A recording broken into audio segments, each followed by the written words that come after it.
All right, and welcome into the Collector's Desk. I'm back. Not that you care, but I am not really here. though. That is obviously a hotel room behind you, sir.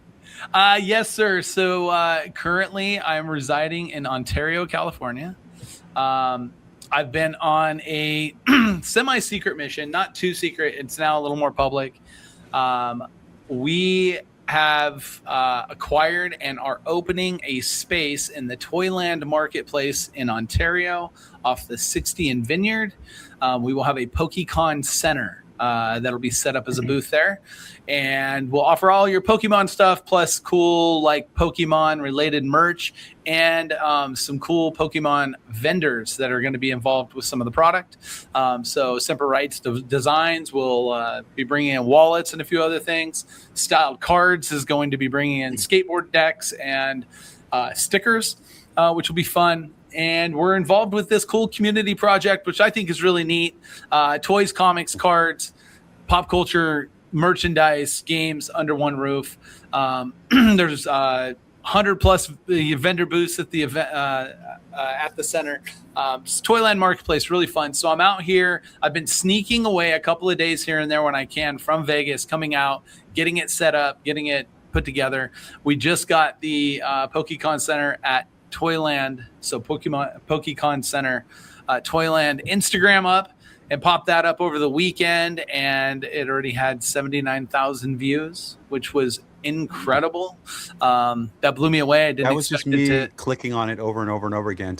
I mean, I just was but no, it was pretty funny. So the first day we had 40 followers, which I thought was cool because all we did was create. Oh, is that the request I got? I thought that was super weird. Okay, I'm a approve it now that you can follow me. Thanks. But no, yeah. So we're doing that, and the intentions is that PokeCon has always had a plan to have a little bit of some type of expansion. What we were going to do, the PokeCon Center concept that we're using at some of the shows like SneakerCon, where we're bringing vendors in and popping up an experience. I felt like this was a cool way to do that, where the vendors are already there. It's a cool experience for us to get involved with. And I really believe in the founders of it. So Dan, him and his wife, Mona, they had Dark Helmet Collectibles, and they have come and opened the space. And I thought I'd support a project of someone I've known for a long time and everything. So I am in Ontario, conducting some interviews and doing some of that stuff. Do they speak English in Canada? Yeah, I mean, it is CA. That's all I can say. It is CA. But yeah, so just kind of out here doing that. Obviously, top right corner, you guys got a little chime in there from Mr. Brendan Allen, Senior Editor at ComicCon.com. And then in the bottom right, Mr. Erik Amaya, the Editor-In-Chief at ComicCon.com. We call him the Wizard, though. And then down in the bottom left-hand corner, a man that, only a mother's could love. And that's Paul Vato. He is down in, I don't know where he's at this time. Because you can't put that shit on the screen. He's not using that same background that he had been using, so I can't tell. Is he still with mom and at mom's? Is he in Boca Raton? But if he was in Boca, then he would be ordering he'd be ordering food to be delivered during the podcast, and that hasn't happened yet. So I'm not real sure, but Paul Vato's here. Listen, I'm just here to promote the stuff that I'm doing, paulvato.com. At the end, you get 60 seconds at the end. Oh, at the end. Okay. No, I get to introduce my guest. It's the end of the podcast. Yeah. I get to when talk you about who get I to brought. talk. Got it. Okay, got it. Okay. I always confuse that. Sorry, my apologies. Eric, what kind of meetings are you holding with this guy? I'm not actually. That's not shows. in my job description. Yeah. It obviously shows. Yeah. No, but how is everybody? You guys good? I'm sorry I've missed a couple weeks. With everything that's been going on, I've been traveling. In fact, I mentioned the Toyland thing. I also got to go out to the Arizona You card show. how he started to ask us and then went back into his No, story? because I'm going there. I've been gone for that reason, so I haven't been around. How is everybody? What's going on? Thanks. I mean, thank you, Brendan. Right. Hey, can I get a correction count for Brendan, please? Thank you. Sure. I want to make sure we're on this. Let's stay consistent. I got to be honest. The fans have been writing in and just saying how much they've really enjoyed the show. That it's kind of tight. It's perfect with just the three of us. I mean, not for nothing. I'm just letting you know. How come? And I just don't understand this. But how did Paul Vato get Kevin Durant's burner phone? Like, I don't understand, but he must have, because that's the only explanation for the fans writing in happy that I'm not here. Because the only time we've had people write in about happiness with our show ever is the times that you actually weren't there. So where are they writing to? We don't have an email. It's the same address that it's the same address that Paul gets his invitations at. Hey, no one's getting my kids are in school now. That started a couple days ago. My youngest son, I let him pick all of his own shirts online, and they all arrived. And he went to school yesterday with a QR code that if you scan it, it rickrolls. It takes you to Never Gonna Give You Up. What's the song? Never Gonna Give You Up. Right. And we talked about it before we went to school. I said, don't say a word. Because if the kids pull out their phones and they do it, it's on them, because they weren't supposed to have their damn phones out anyway. And if the adults do it, it's also on them, right? And he was like, yeah. The campus supervisor got because he pulled out his phone and he goes, what the hell is this? If anyone would actually go to my, like Linktree or my bio links, I do have. I'm just going to give it away because no one goes on it anyways. It says Paul's OnlyFans, and when you click on it, the link goes to Rickroll. Yeah, and then it goes OnlyFans for real, and it's a photo of Jesus doing this like off the side, like That's great. Nice. So I don't have an OnlyFans. I'm working on it though. Oh, I'm sure you are. Do I get to talk about our guest now? Well, I mean, you can. I kind of was asking how you're doing, but sure. Steve? Is Steve our guest?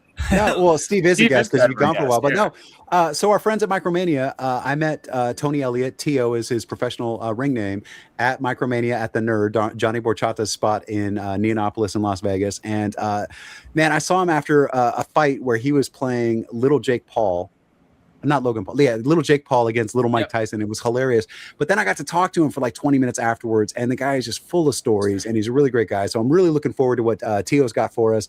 He sent a bunch of pictures over, and these pictures are awesome. Like, he's been backstage at so many events with Sting and Macho Man Randy Savage and our friend Sabu, who also frequented the Nerd quite frequently. But Sabu Nerd Bar, Sabu backstage at ECW because he did some work there. But yeah, no, so Tony's going to be with us, and Tony is just a hoot, man. You guys are going to love him. Wait. We're going to have a midget. I mean, a little a dwarf. Now, little person midget. I want to clarify this. Okay, little person. So here's the thing: is there are different camps in the little people community about how you can or can't say the M word. This is one of the camps that say we adopted it, we own it. This is our word, we're going to use it. So it is okay on this show to say midget. But if you ever say midget to a little person and they tell you that they are not comfortable with it, of course you got to respect that. But this group of people definitely wants to be called midgets. It's all over their merch and stuff like that. After all, that's a great lane for Paul, for him to be unknown in a conversation on how he should approve it. Like, thank you. No, dumpster fire waiting to happen. Just so thank you. Because I don't know how many times I've been punched. They're eye level with my crotch. I don't know how many times I've been punched, from a little dwarf midget person that just, uppercut. I just feel like at some point, just so you know, and I'm just going to state this for the record, because if I didn't say it, then it wasn't said. Paul will find a way to offend our guest today. I'm sure. Going to put that out. I'm sure. There. You know what the thing is, though, is that Paul is also going to be in Vegas at some point, and Tony's going to kick his ass because Tony is ripped, bro. Like, you should see his Instagram pictures and stuff. He looks like a little like if you took Arnold Schwarzenegger and put Tony's head on it and then made it scale. He's got muscles on muscles. The dude is totally jacked. I'm going to just start with a little apology just from the get-go. Jesus Christ. Just a little one. Wow. See, all right, it's a time for break. Let's go. Eric, remember, you're the one that approved this guest with Paul on the podcast. So I just would like to remind you that you're the one that actually is truly making the bad decisions here. I'll step out, guys. And speaking of decisions, good, bad, or indifferent, I did go to D23 last week. And Steve, I did try to get that Lorcana set, but all of the D23 shops were virtual queue, and the virtual queue went live at 6 a.m. every day. And one day I was actually able to be up that time to try to get into one of the shops. And it was literally, the clock on your iPhone switches to 6 a.m. You hit join queue, and it literally comes back with, there are no slots available. And then at 1 p.m., there was a virtual queue for the, what is it called? Waffle Burger or whatever the name of the manufacturer for Lorcana is? Ravensburger. There we go. Ravensburger. And it was the same thing where that's correction. I was literally standing next to their booth trying to click into the queue, hit join queue, no slots available. So I did try. Well, I appreciate it. I had you notified me of that. Then what I would have done is I would have went on and tried to get you in the queue every morning. Like how you just made that your fault. You just did it for him. You did the favor, and he's still like, well, you could have done better.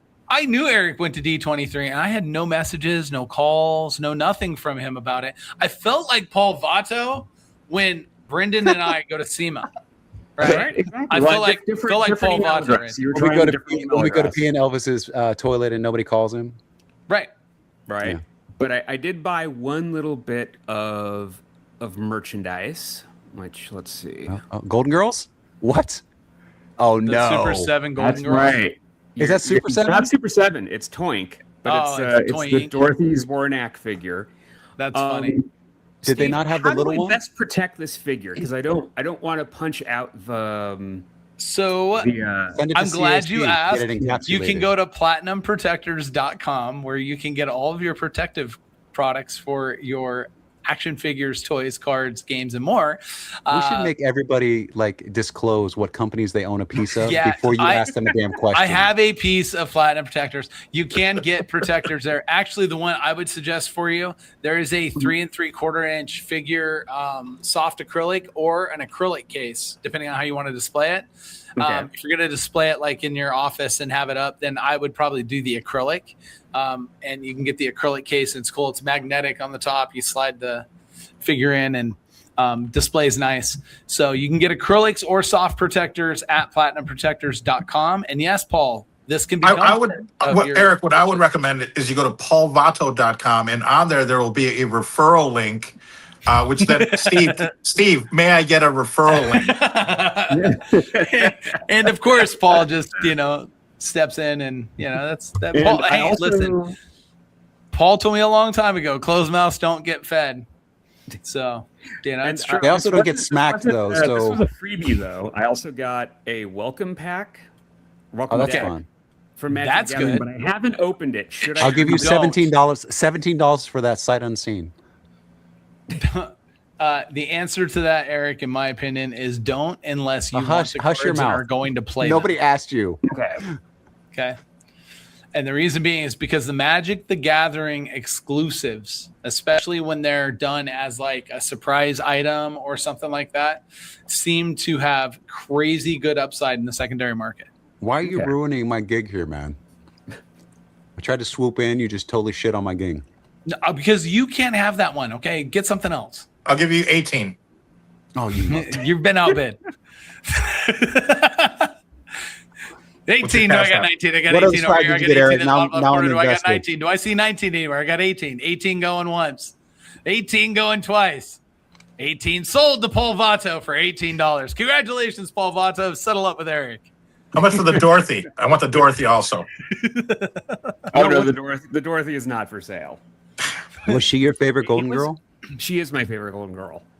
Also, when I went to the booth on Friday, and they had all 4 characters, right? Yeah. And I was flip-flopping. Do I really want to do this? Do I want to do this? I talked to a friend afterward. He's like, well, you at least have to get Dorothy. And when I went back on Saturday morning, it's the only one they have left. All the Sophias and all of the Roses were gone. There was 1 Dorothy left and 2 Blanches.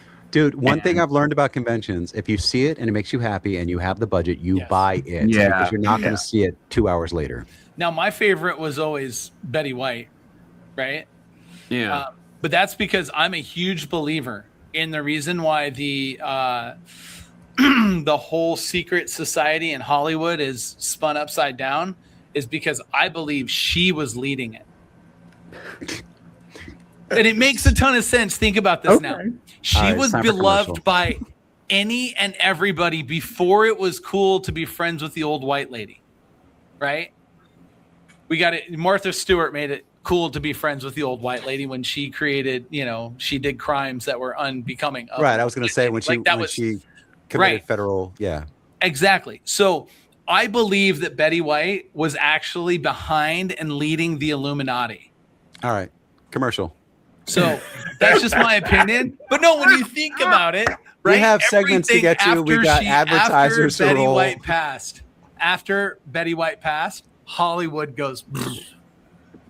Think about that. Go look at the timeline, Eric. Do some research. You'll like it. She was the glue holding it together. Yeah. And when we get back, we've got Tio from Wouldn't that be funny wouldn't it be funny at if like Las 10 Vegas years with from a now? residency at the Nerd Bar, owned by our buddy Johnny Borchetta at Neonopolis in Las Vegas. We'll see you after this commercial break. Thank you. Peppermint Patty's the worst.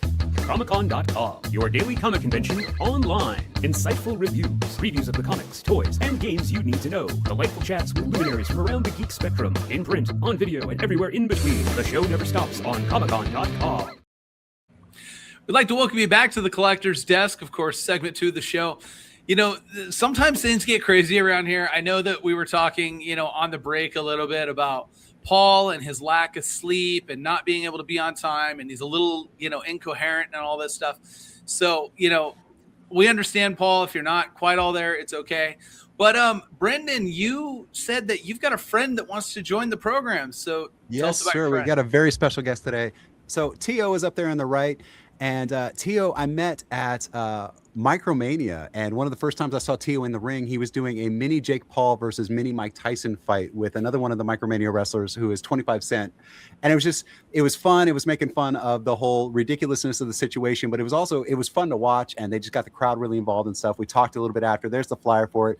There's our friend 25 Cent as Mike Tyson with the face paint on. But Tio's been in Jackass 3D. He's got a show that he was on called Pint Brawlers. He's wrestled for WWF, TNA, well, now WWE, World Wrestling All-Stars, Juggalo Championship Wrestling, and now he is a resident at MicroMania in Las Vegas.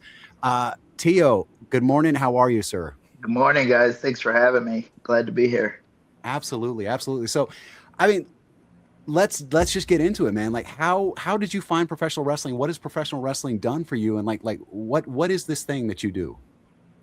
Man, it's been such a long, great career. I've been very fortunate and lucky.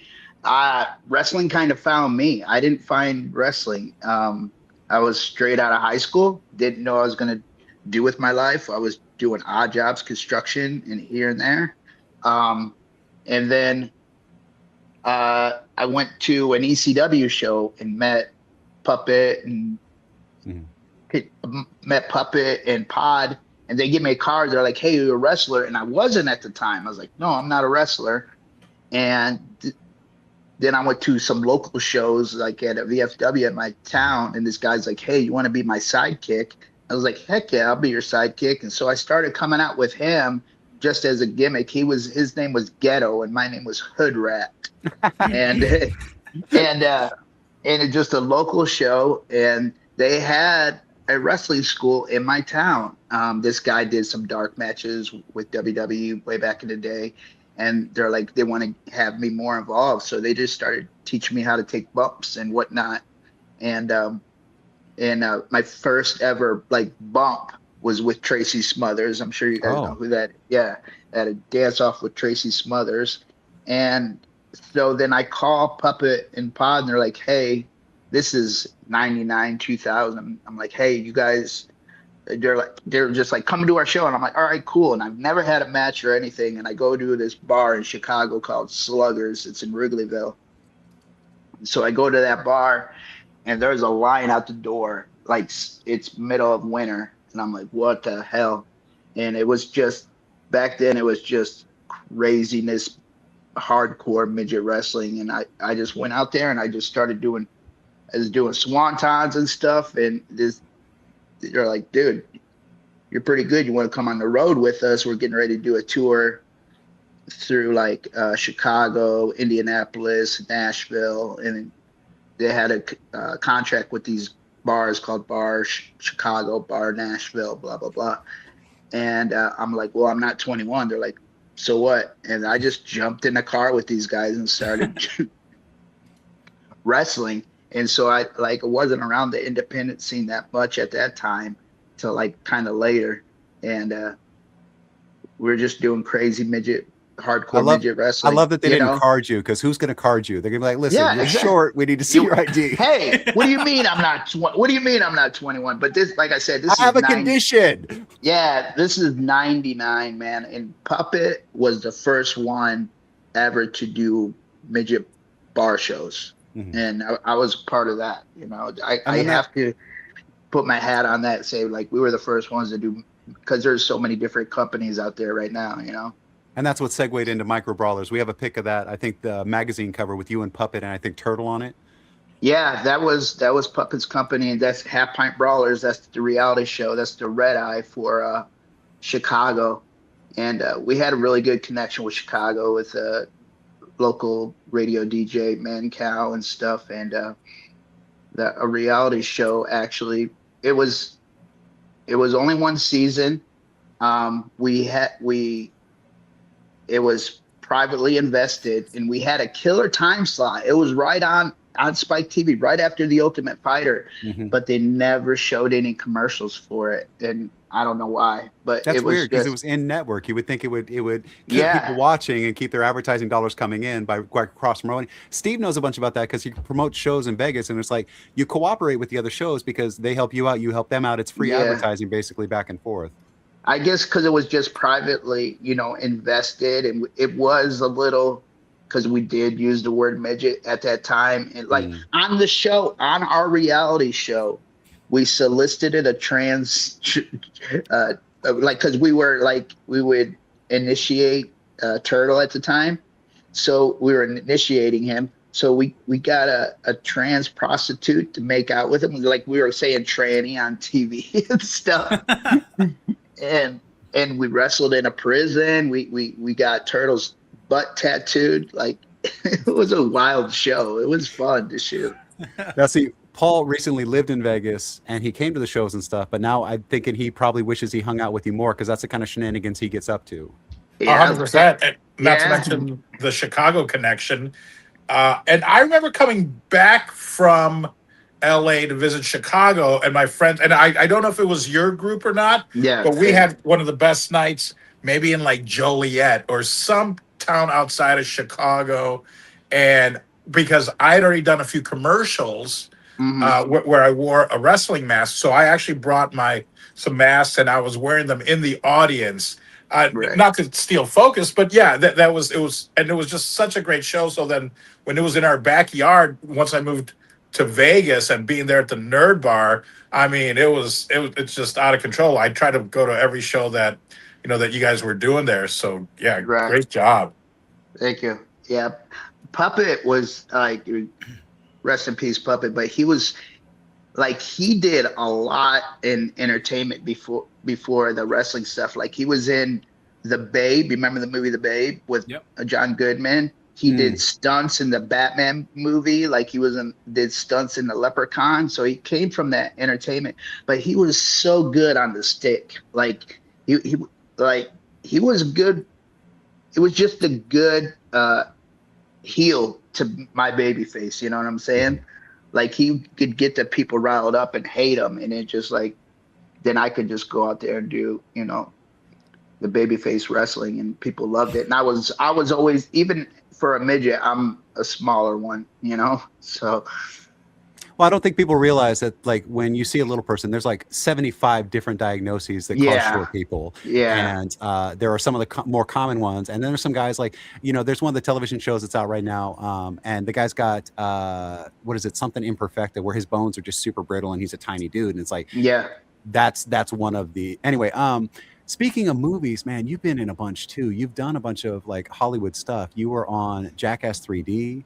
You did have Pint Brawlers, but you've done some commercials for Black Rifle Coffee. You did one for UFC, John Jones, or One Win with John Jones.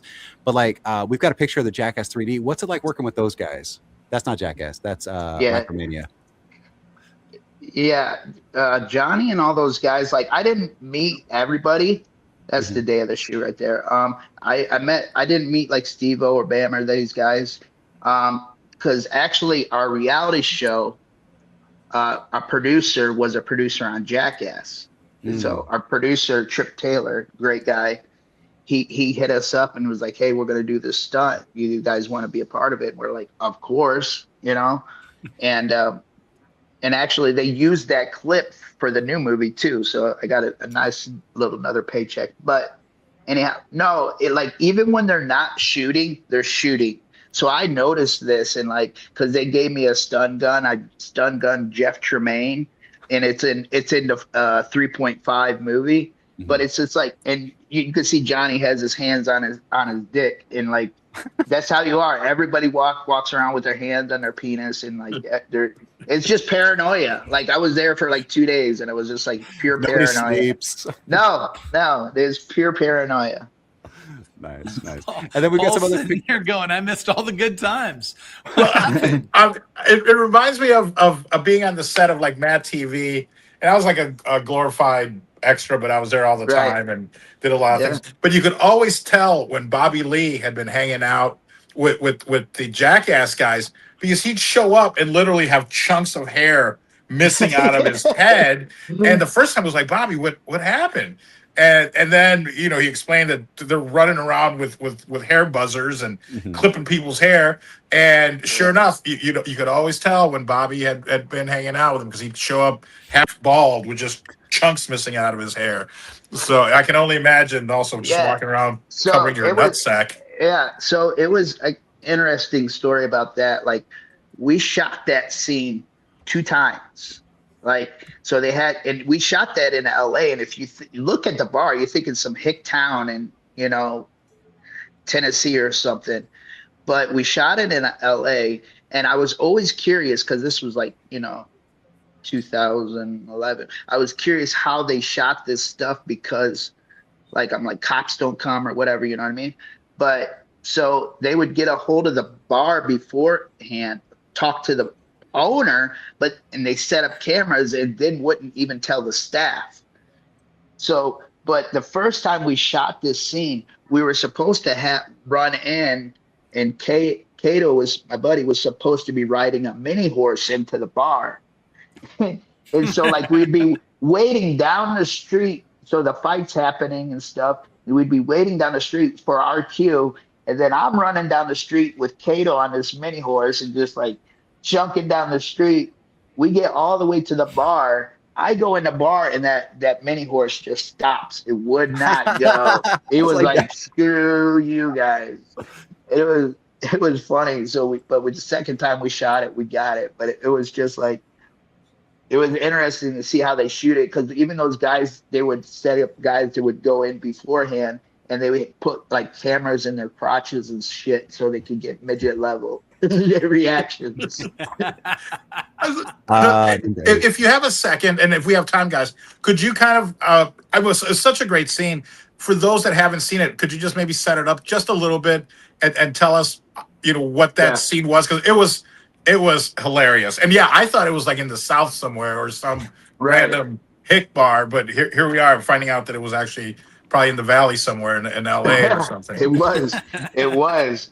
So man goes out on a date with a girl, Tara. She was from I remember Little this Women, now. Little Women, LA. They're sitting at the bar and having a drink, and then Puppet comes in, who was my foe, who I wrestled all the time, and he makes a scene like Tara's his ex-girlfriend, like, what are you doing with my girlfriend? And he's Wee Man says the line, well, I'm her man friend. And so he's like, I'll be right back. And he leaves the bar, comes back with like 3 other midget thugs. They start fighting, and people are just standing there watching that happen. Don't do nothing. And then me and Kato come in, who are the cops, break up the scene, clubbing everybody, beating everybody up, put Puppet in handcuffs, and then a couple of the guys are laid down. Then the midget paramedics come in and try to pick up the guys. They dump him. I remember When they dump him, I lost it. I Yeah. lost it on the dump because it looks like he legitimately dropped it. It wasn't like. Oh like no, it- they did. Yeah, they couldn't pick him up. He was too heavy. But the people and there's this chick who is maybe a bartender, but she has a security shirt on and she's just standing there and like people are just bewildered of what just happened. There's- that's if you that's go good back and look shit at when like this- everybody is just completely speechless in the entire joint because they have no idea. They know they're being put on, but it's Yeah. just realistic enough to be like, are there really just gangs of little people running around LA? Right. Like, where am I? But There's then a camera hiring it. shot when you guys come in as the cops, and I think one of you like dives on the pile or something like that. Yeah. With that shot, there's a guy sitting at the bar, and he just kind of looks over casually and just grabs his beer and goes, puts it Yeah. down. Like, this is just But another day. It's like, what universe do we live in that? Oh my, okay, yes, okay. Oh, there's a little person. I'm sorry, there's a midget. Yeah. And sorry, I didn't mean to offend you by saying little person. No. But Yeah, thank there's you. Thank a midget, and then you're like, oh, there's two. That's okay, cool. Oh, there's Right. three. But then now there's this whole world Well- where midgets regulate themselves. They've got their own security, their own hospitals, and it's just. I think There's a people are whole just. bit about that where it's like you see one and it makes your day, and then it's like you see two and you're like double rainbow. Yeah. Even I if I'm with the wrestlers all the time, but if I'm just in regular life and I see another midget, I'm like, there's another midget. Like, Is it Just the funny. same as average size people where like I don't know, I see another Latino and you kind of give them this Yeah. thing. Do you acknowledge each other out in the wild? I tried to, and it's funny though. Like some are like really stuck up about it. Like especially in like Vegas, when we'll be out on Fremont Street handing out flyers for our midget wrestling show. We see another person. We're like midget wrestling. They're like, I'm not a midget. I'm like, get out, whatever, bro. Well, you mentioned something. I mean, and it sparked a memory, and I have to agree. I mean, it was hard carrying this guy because midgets are deceivingly heavy. I used to hang out with Shorty Rossi. I don't know if you know. They're all Pitts. torso, man. It's all Yeah. torso. Yeah. And sometimes, I want to help him get up on the bar and, to sit on the bar, like at the D casino. And I go to pick him up and it's like, you don't pick, bowling you just ball. don't pick up a little. But Paul, you can't say uppy because you can't just be like uppy. No, you Uppy. But then there was a hockey player that hangs out at the D, Darren Banks, and he's strong. I remember he picked up Shorty to set him, and he picked him up too far. It was like wham! And when his ass hit the bar, the whole bar glasses were rattling. So the funniest moment was walking down Fremont Street with Shorty Rossi, myself, and then a friend of ours who's 7'8", and it was as if the audience, the people on Fremont Street. It took us an hour and a half maybe to get from Binion's over to the D Casino, which is a 5-minute walk. But everyone would see this guy is 7'8", and they're like, "Oh my God, is he on stilts?" Then they'd see me and go like, "What freak is that?" And then they'd see it's you on Shorty stilts because you look like a short Mexican and you are not a short Mexican. You're like 6'6". next to him, 7'8". Yeah, I look like a little person. And then all of a sudden you see Shorty No, Rossi. seriously though, Tio, your impression of this guy looking at him right now, you would think he's like 5'6", right? Yeah. This fool is like 6'2". He's enormous. We come in all sizes. I gotta point out there was a photo there before we go to break. Tio's gonna stay with us for the break. Tio's got a secret, and I've been saving this and sitting on it for a while. It's a big one, but he's gonna let us know right after the break. But going into break, I want to point out a couple of those photos. There was Macho Man Randy Savage. There was Stone Cold Steve Austin. There was Sting in gimmick. There was former world champion David Arquette. And if you don't know the story behind that, it is hilarious. But Tio's been around. And when we get back from the break, he's going to tell us what he's been up to. And it's a really special thing. And it's actually very topical to our show. So we're going to go to the break. When we get back, Tio is going to reveal his secret. And some of the folks on this panel are going to shit their pants. So we'll see you after the break. Peppermint Patty's the worst. Comic-Con.com, your daily comic convention online. Insightful reviews, previews of the comics, toys, and games you need to know. Delightful chats with luminaries from around the geek spectrum. In print, on video, and everywhere in between. The show never stops on Comic-Con.com. And welcome back to the Collector's Desk, segment 3 Episode 13. of this episode. Wow, I got ahead of myself. Is the same as segment 2, apparently. I don't really know what's going on. It's a little not quite, out of pocket. So But- here's what we're doing is I wanted Tio to come on because he's got such a great story and he's such a great guy to talk to. Yes. Really, really fun to watch. And the thing is I was watching WrestleMania. And at WrestleMania, I saw some people on that show that looked very, very familiar to me because no, whether they're wearing face paint or not, really, you can see No. the facial features and things. Go ahead and pull up an image for me, please, Eric. He's a Tio Danhausen. is one of the mini Yes. Housens, but today he's wearing his human face paint. And I knew that Steve was going to love this. I recognize like 3 of the dudes in here. On. The guy he was just talking about is the guy in the center right there that's got the super long arms, super long torso, and teeny tiny little legs. I knew who you were talking about. But Tony, how did this happen? Tell us all about it. Well, we're here in Vegas hosting, the show, and Billy Blade, the owner of MicroMania, was like, "Hey, I think we might be doing WrestleMania." I'm like, "What are you talking about?" Like, you know what I mean? And he was like, "Yeah, I think we might be part of Mini Danhausen's crew," And of course, like that was the first time we did it. Everything was kind of kayfabe. We didn't know what we were gonna be doing, but we were gonna be part of Danhausen's crew, and of course, we were at Allegiant Stadium, 80,000 people. So we went in there and met Danhausen. Everything was still kind of up in the air because it was doing stuff with the Miz, and Miz was backstage. He's like, "Hey, I got this idea. I don't know if they're gonna okay it, but he's gonna shoot for it."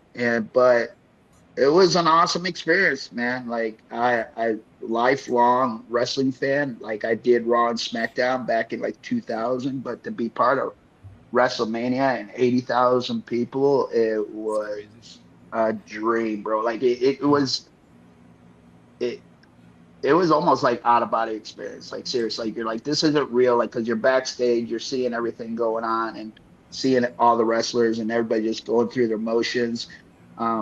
And then, we go to rehearse. We're all in the gimmick, go to rehearsal, and they put us in the middle stage where the riser where it raises up. But being a veteran, being a smart guy, I knew where to position myself, like on that thing where I knew where the camera was going to be. Like, I didn't get on the end. I made sure I was in the middle. And then even like when we went to the ring from these guys seen that picture, I made sure I was the first one in that stinking ring. Like, you were the first one I recognized, and then I started looking at the other ones, and I was like, "Oh, he's from the show. He's from the show. He's from the show." Because you can see the facial features and the way that people walk and stuff like that. And the funniest thing is, here's the greatest thing is, I actually, when you thought it was going to be a one-time gig, and it ended up being a recurring gig, which is awesome. Yeah. But you were like, cool. So I had this one-time thing. How can I make some money off it? Let me sell the gimmick. And so I told Steve, I said, "Hey, I know a guy who's selling his gear, who's one of the mini Housens." And Steve was like, "I want to buy it. I want to buy it right now." And then you were like, "Oh shit, I can't." You had to dial it back. Yeah. I was like, "Oh no, I need it." Yeah. I was like, they're like, "Make sure you keep it," So we did. I wasn't able to go to Madison Square Garden. I was like, I missed that one because my back was all jacked up, and I was like, I had to send somebody in my place, and I was so pissed about that situation. But then, we got to do Backlash was before SummerSlam, so we went down to Tampa and did Backlash, and everybody's just so kind. It's a different backstage environment. Everybody's they just like what we're doing, we're professional, we just go in there, "Yes, sir, thank you, sir," and grateful for the opportunity, like kind of showing the guys the ropes. Billy likes me to go with, just because I've been there before and I know how to. I'm from the. You're like the ring general of MicroMania. Yeah, I've been in the wrestling community, like I come from that. He just gave me those people.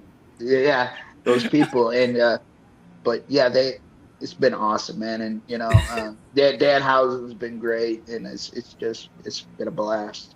I do have one question. I have an idea, and Eric's gonna love this. Please let me say. You have to say this. First off, amazing! I'm so excited. I knew you would be. But when you were saying that, and then you made a comment, and it made me think, Eric, would it not be hilarious if they did a bit with instead of the one ring, it being the half ring? and they wrestle over the half ring. That's dude. Take that. Like WCW, like back in the day when they had 2 rings, have like a regular size ring and then a midget ring. Is that what you're saying? That's awesome. That wow. There's a in the Hobbit, right? Like you're getting the one ring to rule them all. Oh, ring! And being the ring general, like literal you would Lord be of the the half Rings ring general.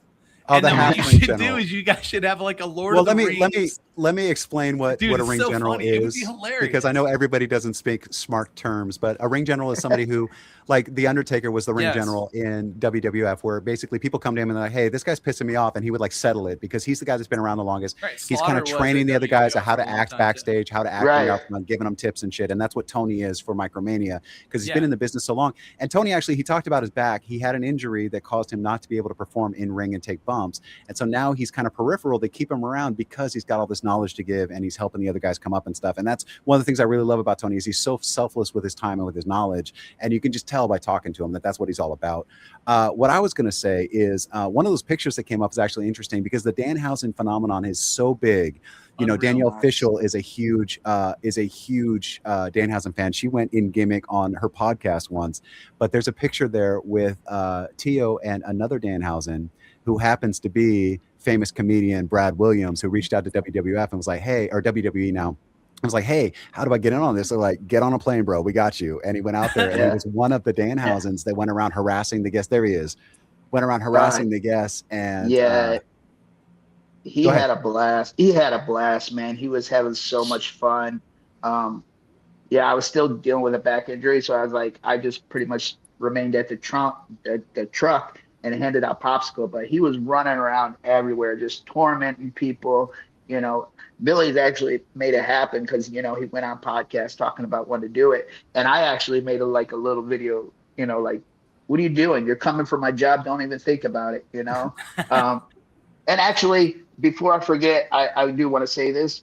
Brad Williams, MicroMania is going to be part of Chris Jericho's cruise, November 7th. Awesome. No, November 7th through the 11th, Miami to the Bahamas. You're going to have wrestlers, you're going to have comedians, you're going to have rock stars, and there's still cabins available. So if you guys want to go out and get that, hang out with midgets. And can we get comp to cabin for the 4 of us? Yeah. I don't have that pool. I don't have that pool. I mean, that's and you get a show. Performance from Fozzy.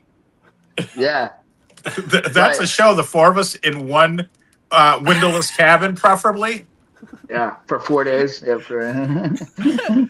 I feel sorry for Erik. No, Erik's used to it, because when he goes to San Diego and stuff like that, he sleeps in a room with 16 other people. Because you did talk about the fact that Erik fractionalizes his hotel room. So yeah. No, but here's a program. But Brad had a blast, man, and he was in character the whole time. It was funny, and I actually was rooming with him the whole time too there, and he did want to be part of like the wrestling and stuff until he saw those guys take those bumps from JD. Like we were sitting backstage with like me, Biggie,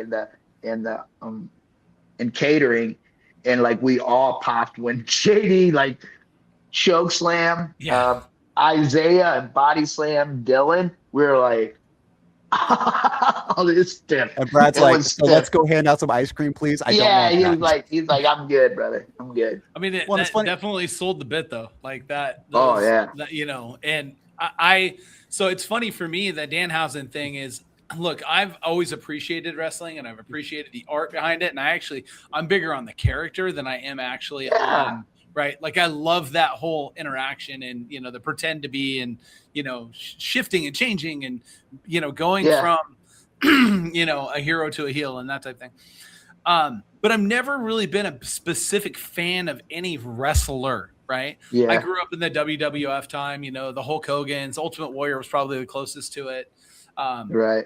Love Sting, right? And maybe this is the correlation, right? Love Sting, love that he was, some things, and that guy's got some incredible stories because of diving from the top of of arenas. I've really never really said oh my gosh, that's my favorite wrestler. And dude, the Danhausen thing, 5 minutes into it, I'm like, I'm a fan. This is legit. This is real. This is fun. And this is what wrestling needed. And I even argue that it's not just what wrestling needed, but it's also what sports needed at the same time.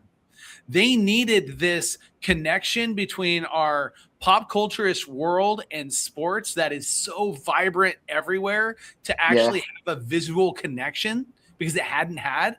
And this was happening because you're starting to see, like, in the collectibles world, different like animes and stuff being represented at sports events. And now you have WWE comes in and like the whole Knicks thing, the whole curse thing, all of that, like that whole storyline and everything, you just can't make it up. And so I look at the complexity of the character and I go, what a genius that he is creating that Danhausen character, because that Danhausen character is not believable, but you can't wait to hear the next thing that comes out of his mouth, you know? And I love it. So you being part of it, man, that's incredible.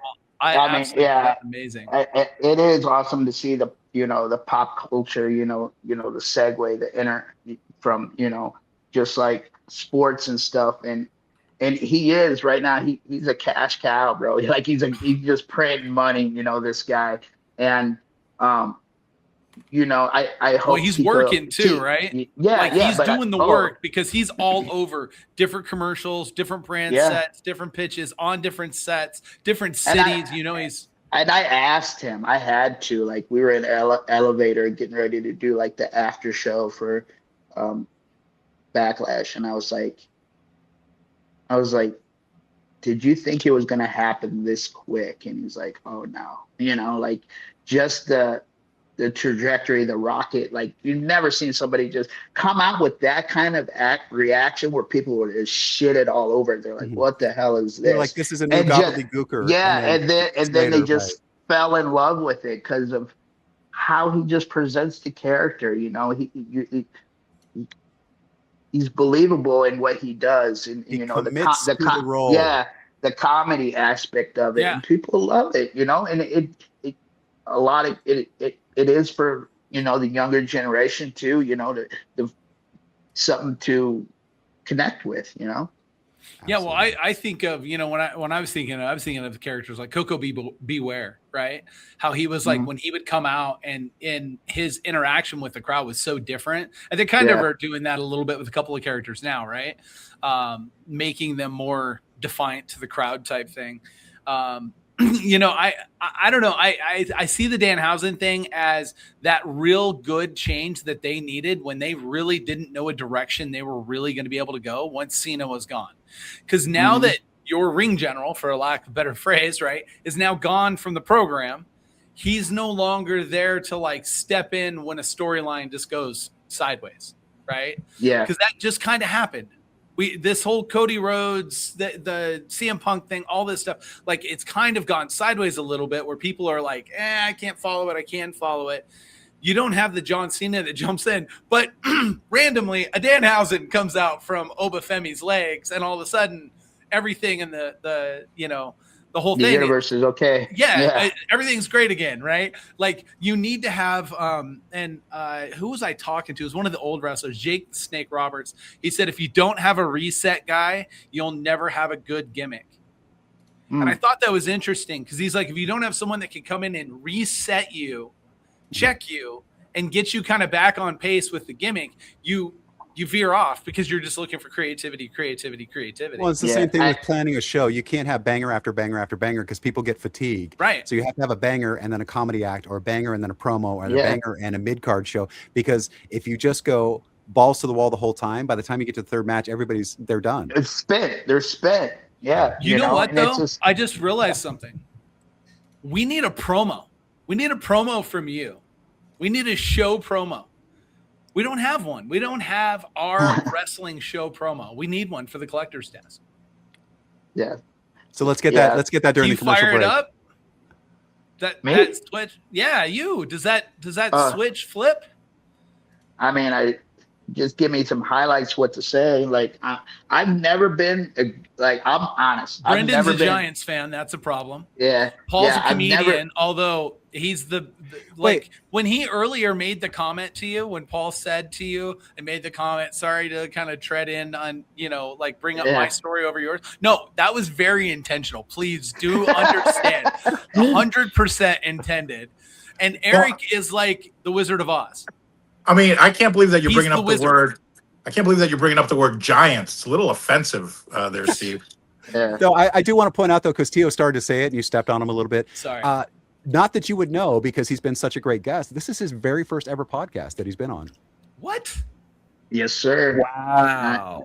I know. Thank you guys for having me. I haven't been able to share my story out that much. It's just because what I've done was so long ago, and it was very niche, I was the very first singles TNA match. They had a 6-man match, which was the first match, and then me and my buddy Hollywood were the first ever singles TNA match. And then I did some stuff where I won it was called the Dup Cup. I wrestled the Dups, and it was a hardcore match. And then I did something with Tom Arnold on TNA for the Best Damn Sports Show. Mm-hmm. And everything was just so niche, it's so long ago. And I have all these tapes that are on cassettes and stuff, or the Pint Brawlers show. That's just I do want to kind of digitize them and tell backstories on them and share them with people, because I've had such a lucky wrestling career, and a blessed one, and where it's been 26 years, and I'm still in the business, and lucky to be a part of MicroMania Midget Wrestling Tour shows every Wednesday through Saturday, 10 p.m. in Las Vegas on Fremont Street. But so thank you guys for having me. Oh, thank you for remembering that, because I promised Billy for using images and stuff that you would do a plug for MicroMania. So I'm so glad you remembered, because I had actually forgotten until just now. So thank you for I was gonna say, if you were looking for an opportune time for you to get in that podcast side or whatever, you should consider doing something maybe based around rising to a Danhausen. We might as well take advantage of what that fanfare is. If I took one piece of advice from someone, it was from Steve Grad, and it was really identifiable at the time. This was 2019 at Star Wars Celebration. Steve Grad and I hadn't connected on any scenes or anything to that point, and we were both at Star Wars Celebration, and he shows up to my booth, and we're having a conversation, and he's the rock star of Pawn Stars, and he looked at me and he said, I just want to say, you've done nothing to take advantage of your 5 seconds of fame. Yeah. And I was like, what? You know what I mean? It clicked, it made sense, and I'm like, he's right. I never really took off with it the way that I probably could have. Right. Exactly. But I'll tell you, if I had that to go back and do over again, I would have stepped out that next day, and I would have started creating content daily, and I would have had a regular podcast. And we don't want the URL to your my OnlyFans. Opportunity. So.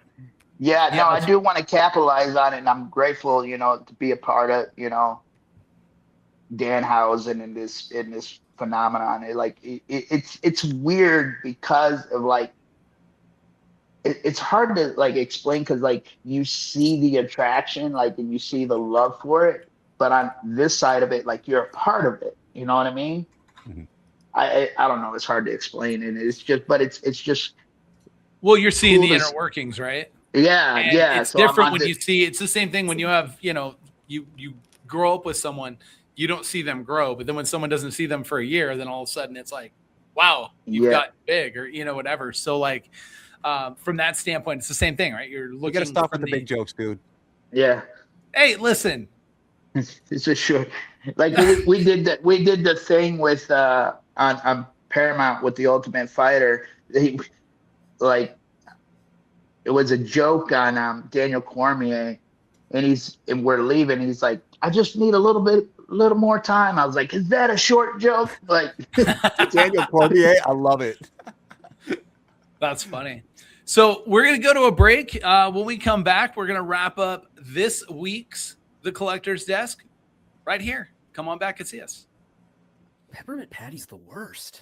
Comic-Con.com, your daily comic convention online. Insightful reviews, previews of the comics, toys, and games you need to know. Delightful chats with luminaries from around the geek spectrum. In print, on video, and everywhere in between. The show never stops on Comic-Con.com. All right, welcome back to the Collector's Desk, the final segment of the show. We just had Tony on too. Man, I'll tell you what, guys, that was exciting, and it didn't even dawn on me in the first segment that he was a Danhausen. And so even during the break, I had to go take a look at some of those pictures and videos. My gosh, dude, once you see it, you can't unsee it.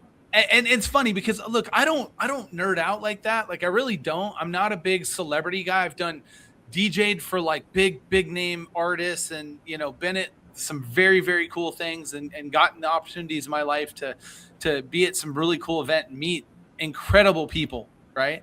And I've never nerded out except for Gary V. Right. I was in Atlantic City and he was shooting craps. We were out there for the National Collectors Sports Car Collector Convention. And then fast forward, I was like nerded out to where I was just watching. It was weird. And I don't ever do that. So then for me, a couple of days later, someone that I knew grabbed me and just introduced me to Gary. And now it's just easy. But you're right. Like sometimes when you're not in the environment or you're not in the setting, you can overlook things really easy. And it didn't even dawn on me that the micro wrestling guys were part of the Danhausens. And so it's great to see. That's awesome. Well, and WrestleMania was in Vegas. It all the pieces fall together. Once you see it, makes you so much sense. And then you recognize them because they're all very distinct, the way they're built, the way they move and stuff.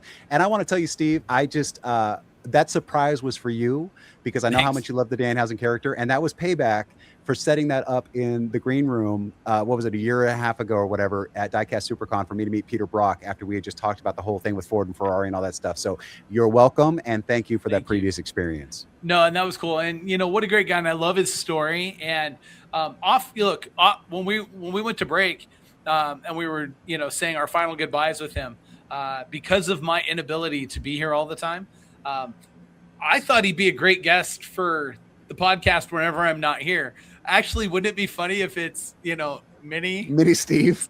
Yeah.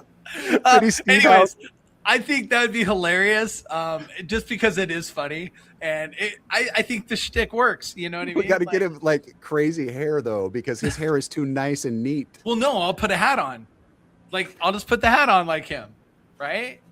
And we'll do that. But what a great guy. And Paul, what I loved about it was, as soon as he got into talking about those old times and stuff, you were able to connect like times and moments and things within you. And it just tells you what kind of an impact that someone like that has had, that you don't even realize that, it was that type of impact, right?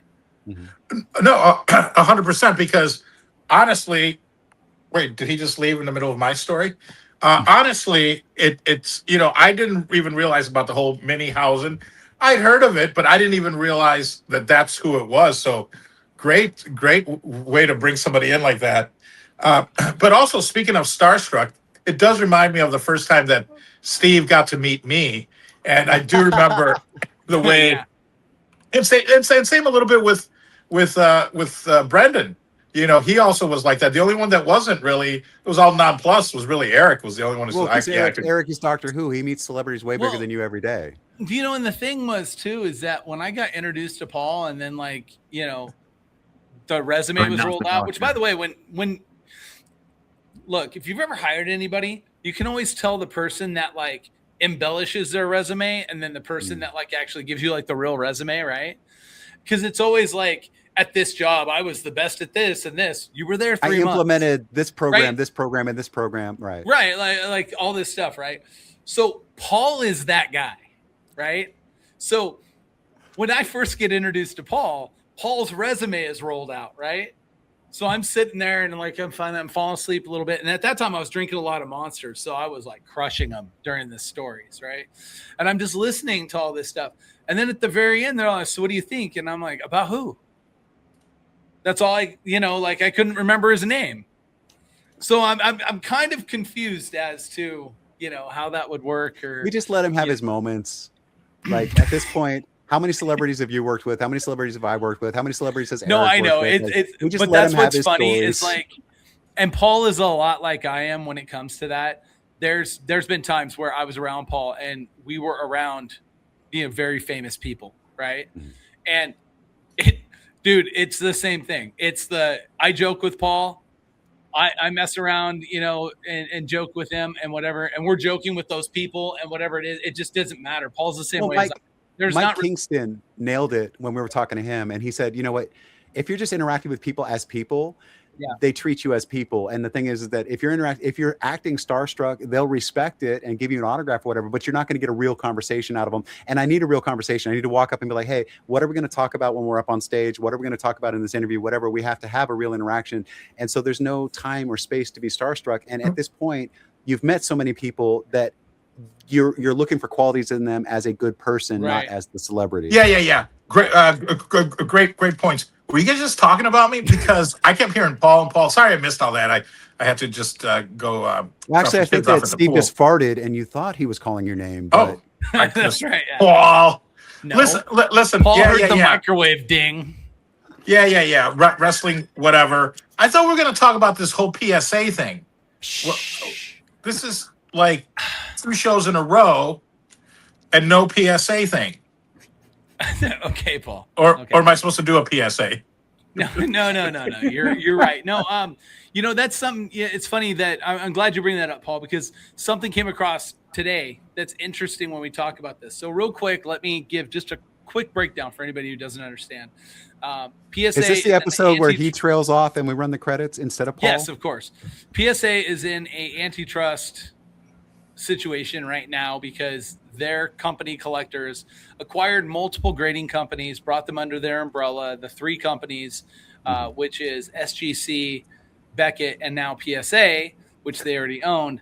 They acquired those other 2 and have kind of monopolized the market in a way, right? Mm-hmm. So there's a whole bunch of stuff that's going on, and then there's all these reports. There's a series where PSA does buybacks. The buyback situation occurred where a guy did a submission, had a bunch of cards that graded less than what he thought they would. Their buyback offers were low. He accepted them, goes back about a month later, for some reason decides to look at some of the certificates of the ones that he sold. And when he does, they're at a higher grade.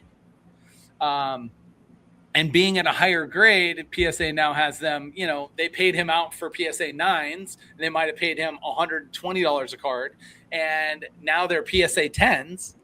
And the card market valuation is $350 or $400, like significantly greater, right? Mm-hmm. So you have situations like that. You have a whole bunch of stuff going on. Now there's this new one that just came out within the last 24 to 48 hours.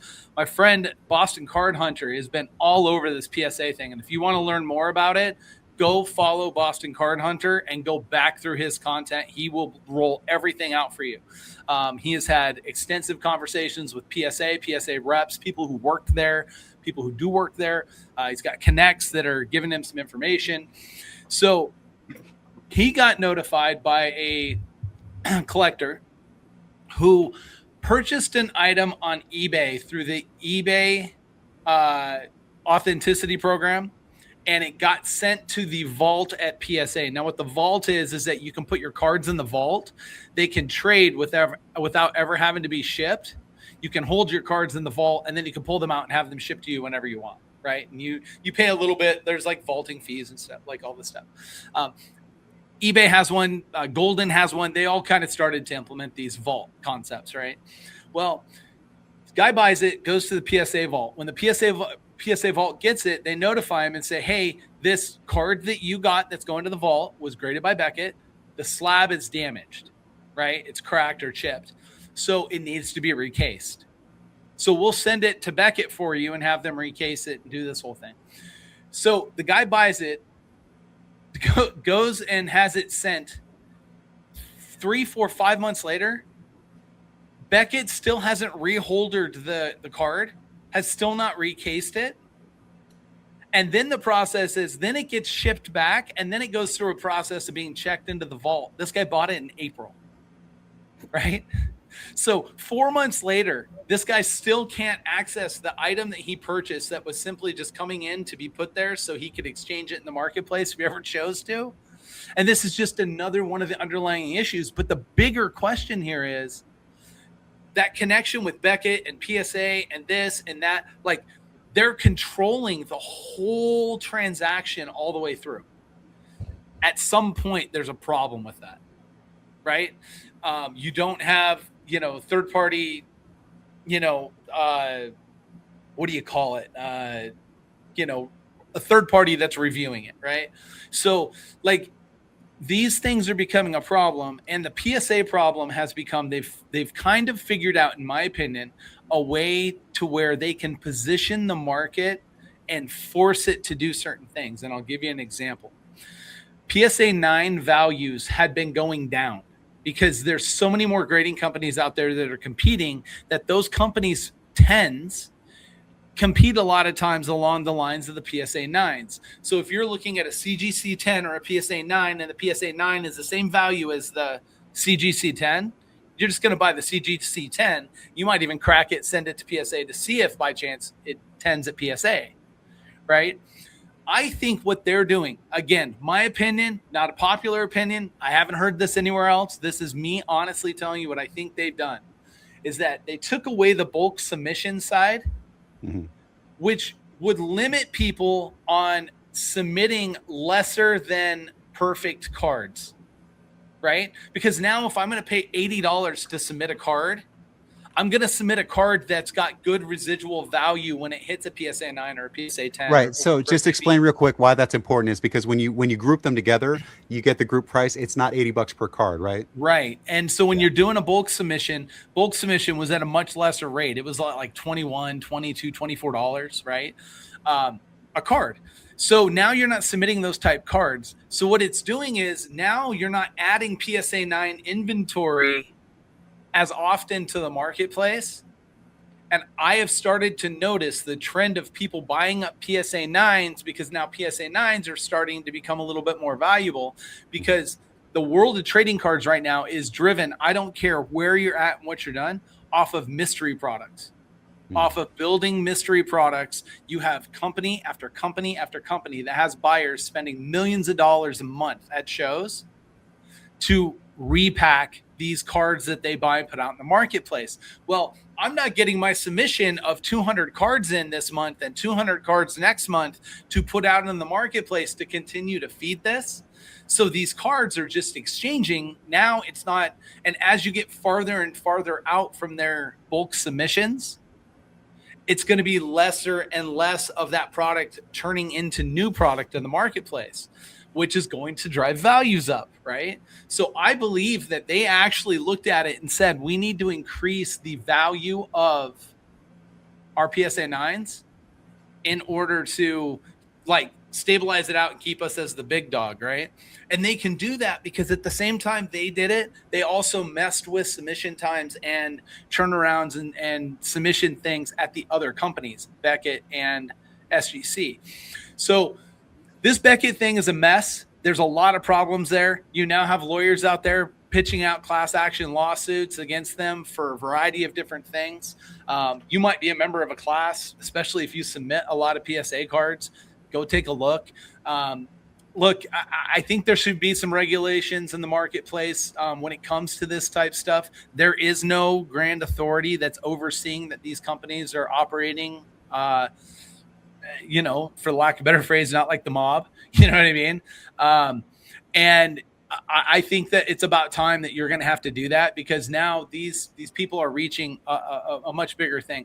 And once trading cards, and you're talking about what Mr. Wonderful and Shine, spending all this money on gigantic cards and buying this one of one Otani for $11 million and stuff like this.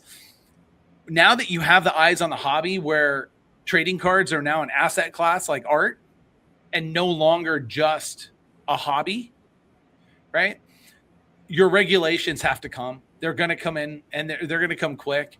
It's going to be the same thing with these streaming. Streaming's next, just so you know. I'll call it now.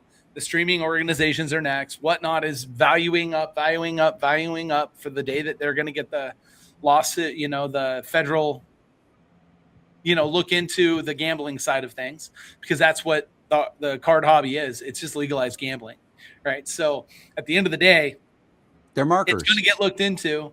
Someone's going to get, something's going to happen in someone's state, and a senator is going to put it on a bill, and we are going to be off and run into the races on this. And we'll talk more about specifics in a previous or in a following segment, because there are some very like interesting things that are happening. Like the dude that's got the Mickey Mantle card, that's some bullshit, and we want to go into that in depth. So we'll I agree, and there's a lot of that, and I can't say it doesn't just stop at cards. Can we just get to the most important part of the show yet, guys? The part where I stand up and go to the bathroom because you're talking? That's right. Awesome. That's right. Thank you, Steve. It was great having our guest, Steve, on the show finally. So that was very, very nice. We've had such a great show, but more importantly, folks, the reason we do this show, which is to promote all the things that I, Paul Vato, am involved with. I have a new series on the YouTubes coming out, Kate and Paul Explore It All. And it's about Chicago and all the food places. And I like food. Our first episode is at Kiaolin Hot Pot, which, if you couldn't tell by my perfect pronunciation, is a restaurant review of Kiaolin. It's a hot pot restaurant in Chicago. So, just go to my YouTube channel, which is at Paul Vato, youtube.com/Paul Vato. Or, don't forget to pick up a copy of my book, The Kama Seuss. Could you guys mute your mics, please? Thank you. Go to paulvato.com. And then you can find. Why don't you guys both go take a pee, please? I'm trying to promote. Mute. Eric, can you produce for once and mute all the other? Just gone sideways. I don't know. This guy's still talking? Maybe a few minutes. I already took a piss already. He's still talking. Enjoy some Way to pull gas, though. Savage. Yeah. You dig it? All right. Randy Macho Man Savage beef jerky. So if you guys need me to promote your brand, just reach out to me. I'm on Instagram, Facebook. Get my book, The Kama Seuss. Pick up some bottle coin. Seriously, he is. Buy some bottle cigars, and drink some Parse rum with them. I think you guys are still unmuted.